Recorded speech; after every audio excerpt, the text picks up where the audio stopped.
You've done everything right. You've polished that resume, you've written what feels like a million cover letters. You click apply, you wait, and then just crickets. It's an incredibly frustrating feeling, right? Well, what if I told you the problem isn't actually you? What if the job itself was the issue? I mean, you've got to know the feeling that your application just completely vanished into some kind of digital void. You fire off dozens, maybe even hundreds of them, and the silence you get back is just deafening. It's enough to make anybody start questioning their own skills, their experience, everything. But I want you to hear this. It is very, very likely not about your qualifications. That feeling of screaming into the void, it's usually a symptom of a much bigger, kind of broken system in the hiring world today. You aren't failing. You're just playing a game that's been rigged from the start. So what's rigging this game? Well, the main culprit has a name. It's called a ghost job. And it's exactly what it sounds like. A job listing that a company posts with zero real immediate intention of actually hiring someone for the role.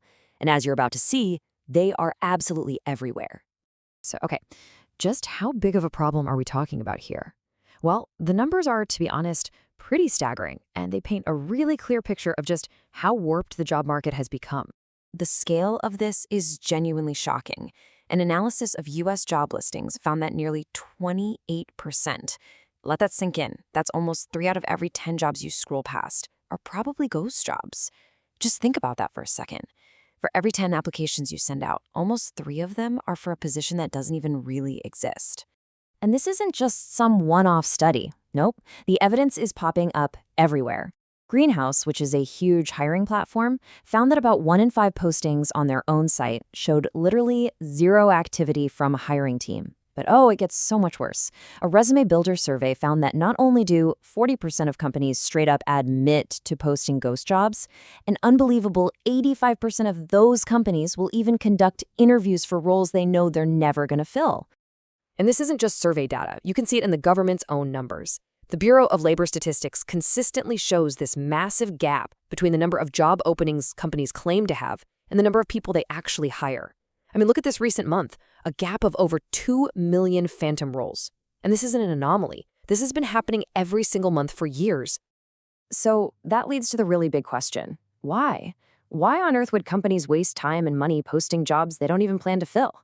Well, it's definitely not just laziness. There are some very specific, you might even say cynical reasons behind it. Let's just break down these motivations.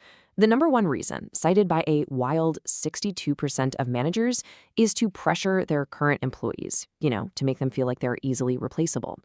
Coming in a close second at 59%, it's about building a so-called talent pipeline, which is basically a fancy way of saying they're collecting your resume for free.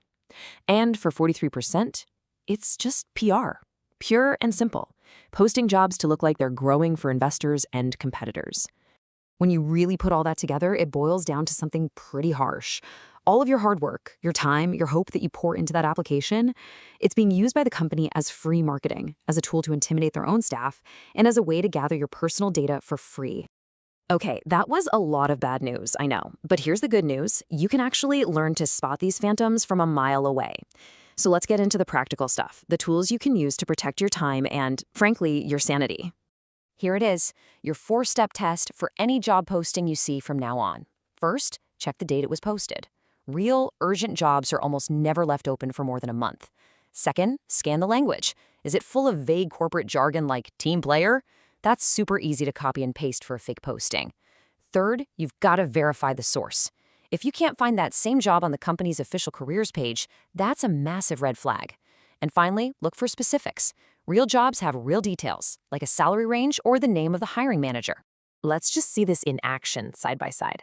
The ghost job on the left, it is a sea of vagueness, a huge experience range, undefined duties. It's meaningless. But look at the real job on the right. It is packed with concrete details, specific budgets, software tools, reporting structures. See, that level of detail is way harder to fake. All right, so knowing how to spot a ghost job is half the battle.